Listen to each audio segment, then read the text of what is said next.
Hey, friends and leadership gurus out there, personal development junkies. It's David Landruli and Margaret Katzcan with you today to talk about radical acceptance. We're going to get to what that is. Margaret wrote a brilliant LinkedIn article this week. Go grab it off her profile.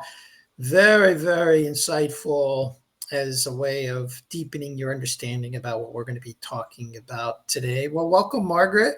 Thank you. Thanks, David. And I know Yeah, that word radical scares people, right? yeah. Already people are like, radical. I don't want to be a radical. Well, that's true, but there is something about.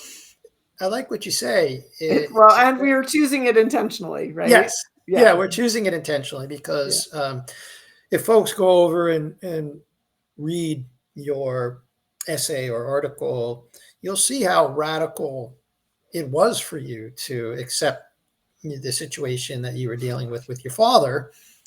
And I know about this because you and I have spoken about it many, many times. Another way of saying this would be, if you're watching this, you know Margaret and I have spoken about surrender in the past, but people don't like that word either. Not much. Nope. Right. So let's dive into this a little bit, this topic of surrender or radical acceptance. And maybe you could share a little bit about what you wrote about and why Yeah. it inspires us.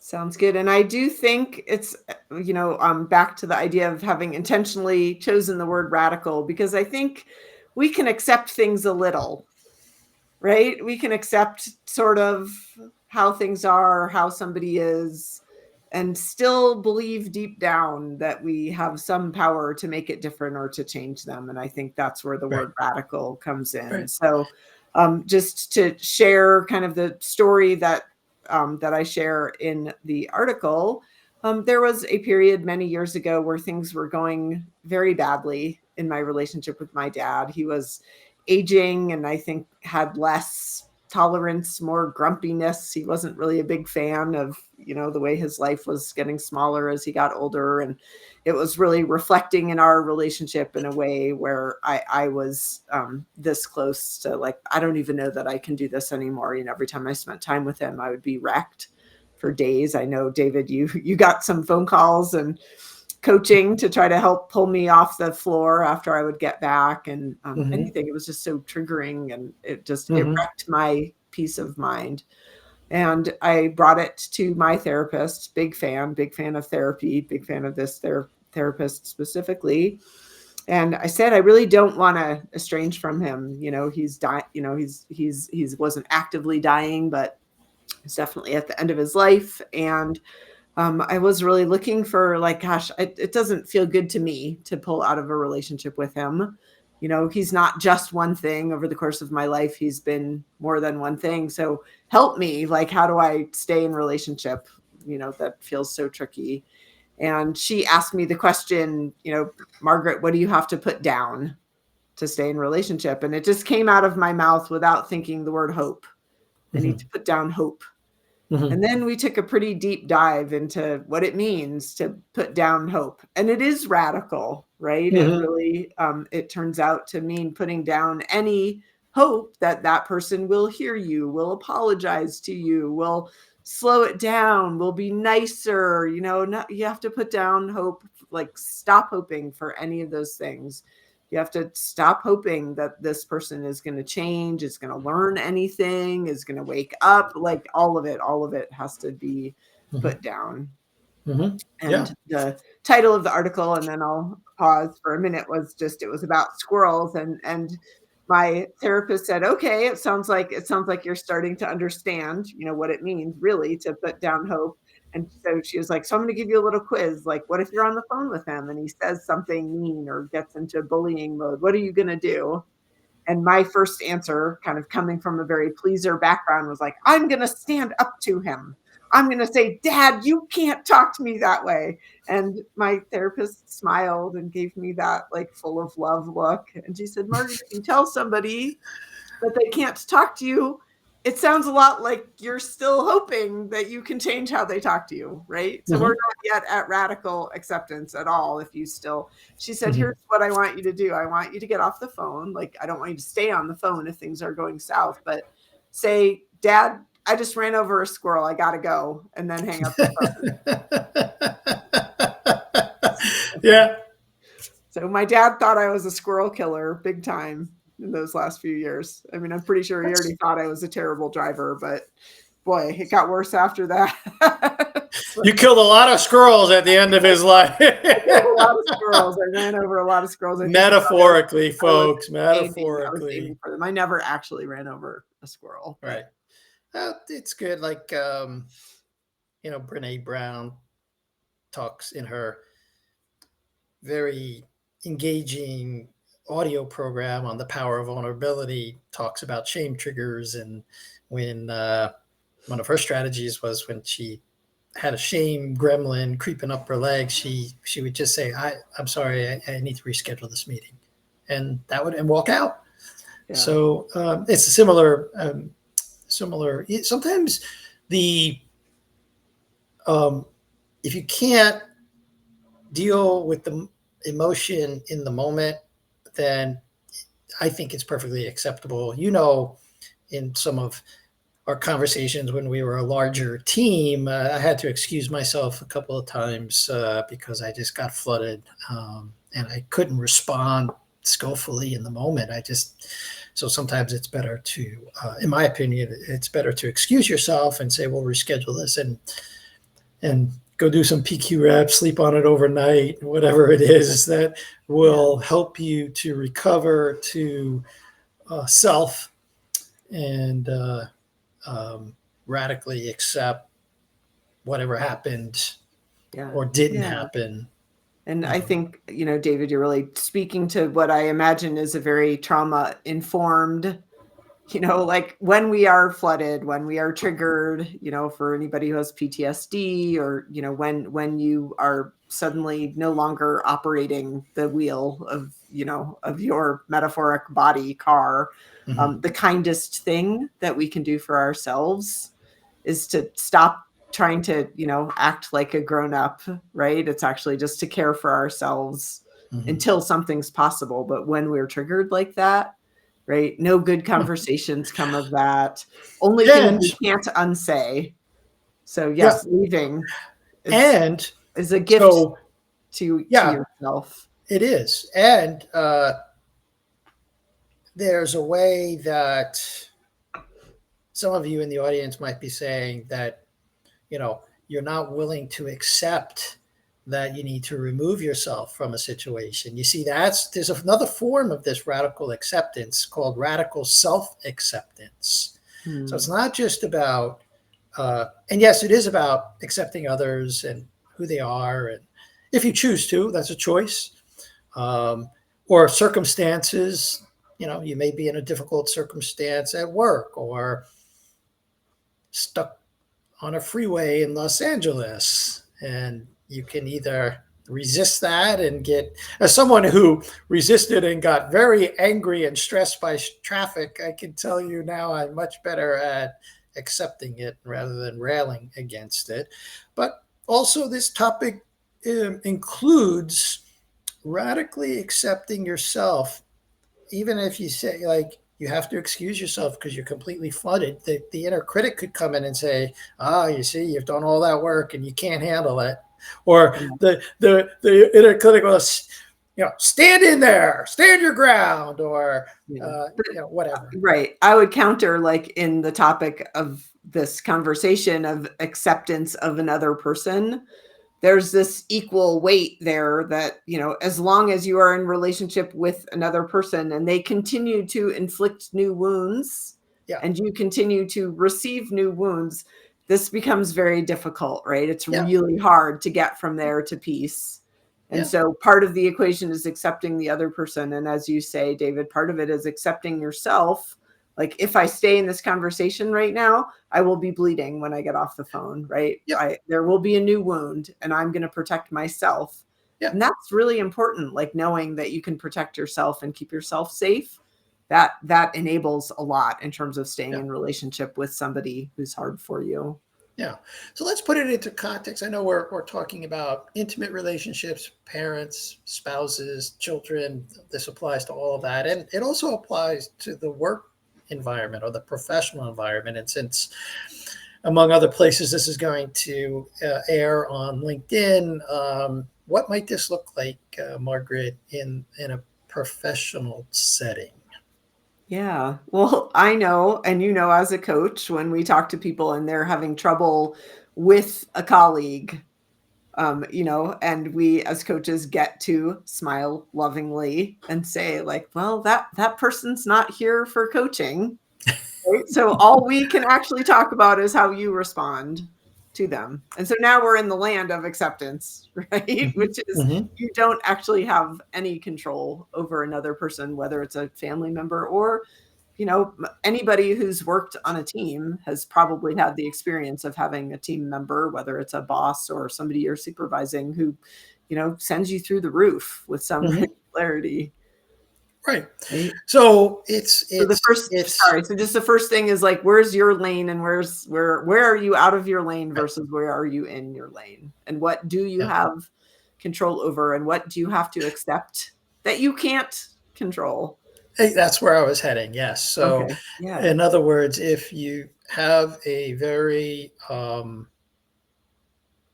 you have a, let's just say a supervisor or a boss who is very demanding in a harsh sort of way, um, that is, then you feel that not respectful. This could go even farther.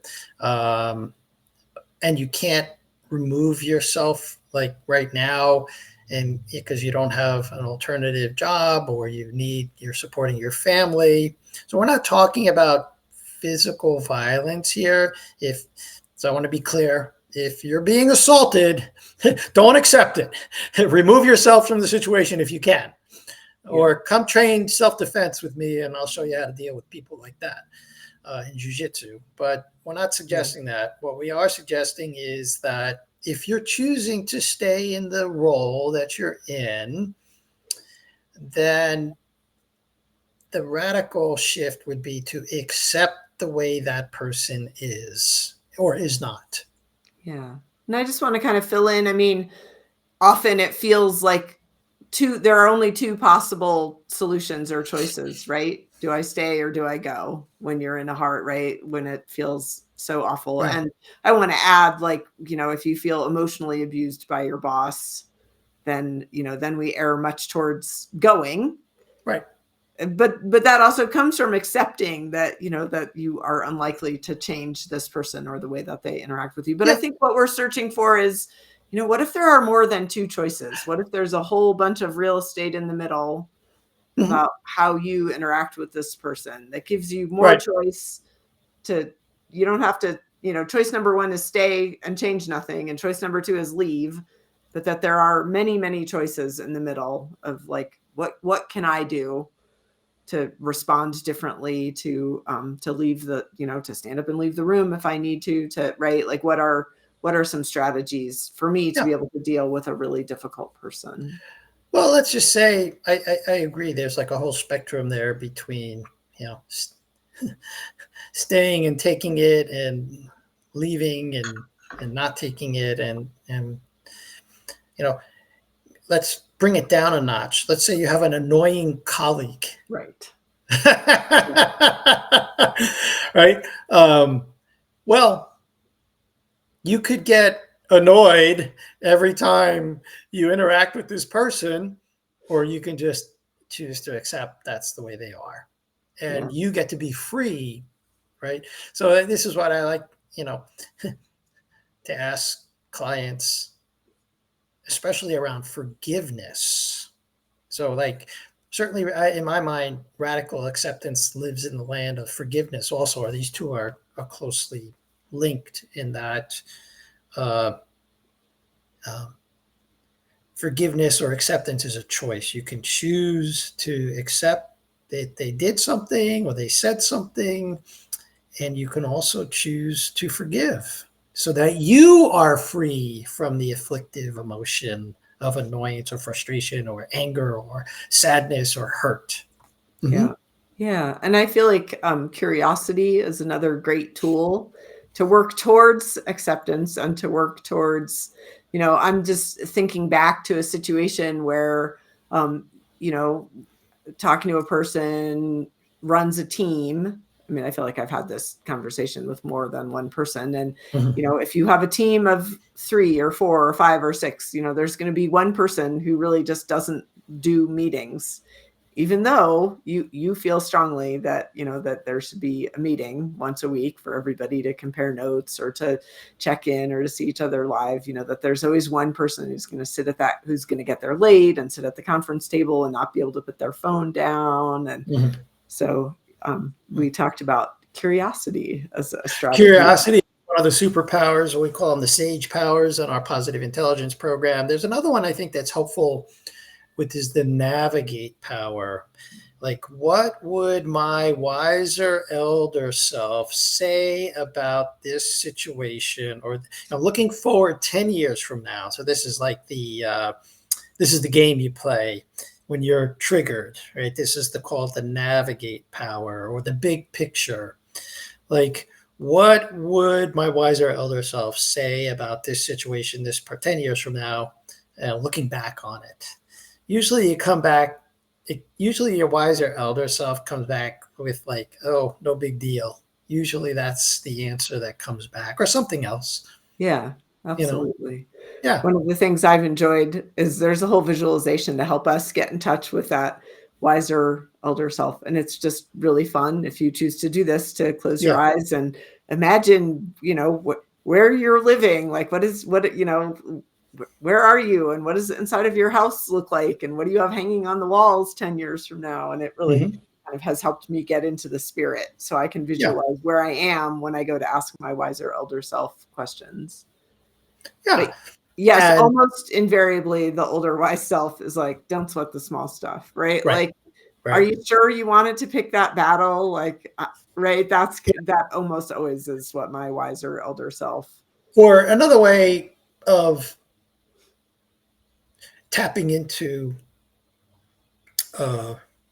this perspective, this bigger picture perspective, is you can ask yourself, what's important here right now? What's important here?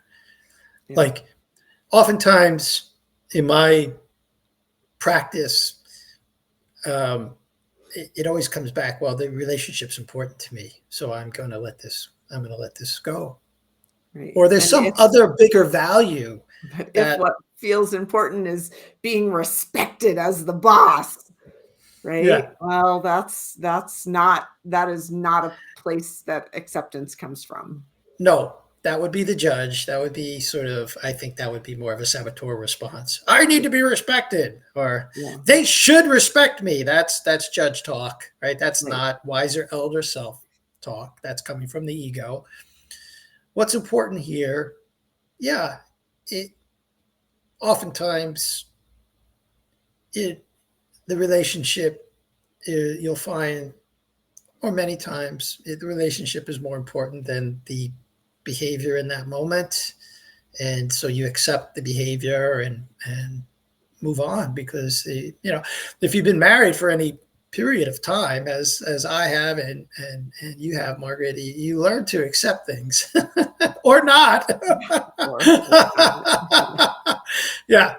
Trying to think, there's also the activate power of the sage. You can get into action. You can remove yourself.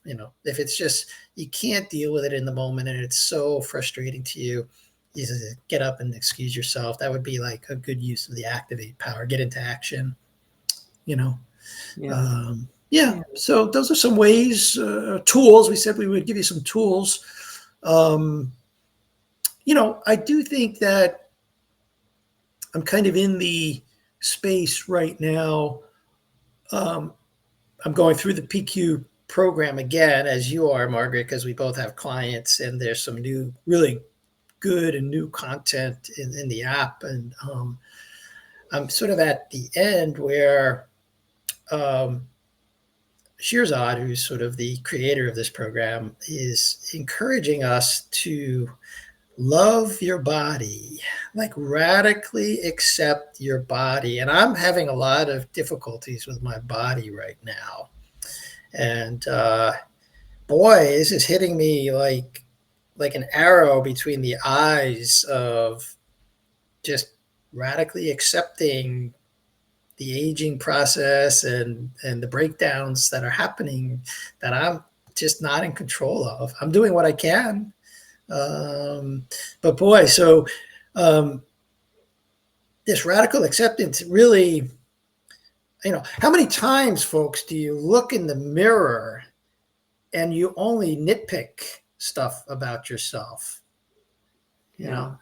Quite frequently, actually, I'd say more often than not, when you look at yourself, you're not saying, I love myself. Yeah, that would be radical acceptance.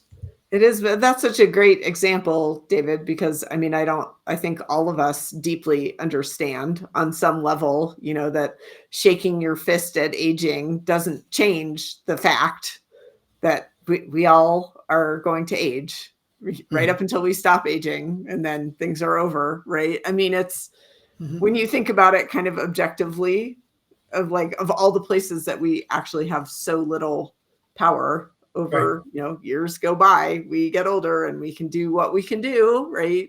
We can eat and exercise and sleep and do all of those things, use expensive face cream, like whatever it is that we believe. That's what you do, right? Use super expensive face cream. I go with the expensive. I just borrow my wife's. Which is actually it. She actually does have the expensive face cream in the refrigerator, and she's like putting it on last night. He says, "Oh, this feels like silk," and I was like, "Oh, good for you. If it makes you feel better, use it." Right. Well, and if you're stealing her face creams, she's going to have to radically accept you, isn't she? Yeah. I'm going to sneak it. So, but then when it's like half gone, when it's half gone, she'll be like, "What the hell happened to my face cream? Have you been using my face cream?" Go watch our video, sweetie. Accept it. So, you can go with it. Yeah. Go with it, Use your wiser Ella self. How big a deal was it that David used my face cream? Literally, we're digressing here. We're just having digressing fun. For giggles is never a bad thing. But I do think, this idea of aging, like when you're not looking at yourself, but you can kind of take a step out and you look at like how much effort we could put into resisting aging, and like, how's that going to go? Right. Right. Like, I had an incident yesterday.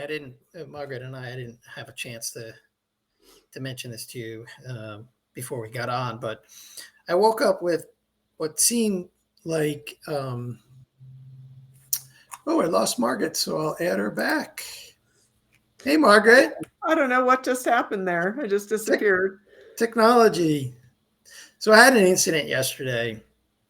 I didn't mention this to you before, Margaret, but I woke up with what I thought was an ocular migraine. I've had one of these once before. It's my blurry field of view. Not so blurry. It's really weird. Like everything's moving, and a little headachy and nausea. And I felt absolutely miserable yesterday. And could be some other things that are going on with me right now with health, and it could have been a result of the anesthesia that I had for surgery a week ago. So who knows what it was. But boy, there was a piece of me that did not want to accept what was happening. And my wife was very concerned, as she often is, and checking in on me. And based on your article from yesterday, and based on my own work in positive intelligence, I just said to her, and I was basically saying to myself, I'm just accepting that this is what's happening right now. I'm not trying to fix it. I don't feel like I'm in any danger, or I'm breathing fine. My heart rate is fine. My blood pressure, there's just something going on. Mm-hmm. And that was very helpful. that was very, this is an example I'm giving you from my own life, like yesterday. And so I'm thinking maybe there are like three realms that we could invite the audience to consider radically accepting something that they're resisting, in the realm of some circumstance that you're involved with, some relationship you're involved with, or something about yourself that you're unwilling to accept right now. Yeah. And just think about, what really is the deeper meaning of accepting? What do you have to accept to really fully inhabit, like, I have accepted this? Yeah. What do I need to let go of? Hint, it has to do with not fighting or wishing it was different, right? Not believing that you have power to change it, like fully understanding. Not smoking hopium. Not smoking hopium, exactly. Right. Yeah. Or, wishing that it wasn't happening. Yeah. And just to circle back, like when I really did practice radical acceptance with my dad, it created an enormous amount of peace in our relationship. It was not warm and fuzzy. There were not unicorns and bunnies on every day, but I didn't get wrecked by spending time with him. It just, something really, really shifted, and we had some great laughs together. And, in the months leading up to, he did pass away in October of 2024. And it felt good to me to be able to be part of his life. And it felt amazing to me to find myself less reactive. Yeah. So a lot is possible that you don't even know. You just don't even know yet what it feels like to feel peaceful in a relationship if you're still fighting it. I like what you're saying, Margaret. I think we touched upon it earlier, is that when you radically accept some situation, some person, or yourself, you are the one that gets to be at peace. You are the one that gets to be free. So you're not doing this for the other person. You're doing this for yourself so that you can be free of whatever afflictive emotion is biting at your heels right now. Yeah. All right. Anything else, Margaret? No migraine today, I hope. What happened when you accepted that yesterday? I was more peaceful. I had already been making progress through the day, so it calmed me down, and it calmed my wife down. So that's another thing. There is an impact like that, as you said with your father, when you radically accepted what he was going through. Not only were you at peace, but it seems like your interactions with him, maybe even his interactions, improved, or at the very least, you were willing to be with him. Yeah. He sensed something different too. I feel like one great way to think about this is, both my dad and I, as everybody is in a relationship, are two parts in the same engine. Yep. And we can't change the other person's part, but if we change our part, the engine runs differently. The engine of the relationship runs differently. Yeah, it does. And I've seen this time and time again. It takes some practice, folks. So start small, like maybe with a circumstance. I think people are harder, and being kind and gentle and accepting yourself can even be harder for many of us. So start small. Like, is there some circumstance, like you're in traffic and you're going to be late for work? Like, are you willing? You can start to ask yourself, in the big picture, 10 years from now, when I look back at this particular day of my life, what would I say about it being late for work today? That's a good one. Something like that. Right. Yeah. Start small and see, write us. You've got our email addresses here on the screen. We'd love to hear from you, or you can comment in the comments on the post in LinkedIn, and we'd love to hear how you're doing with this. Yeah. All right. Go put it into practice. Take care.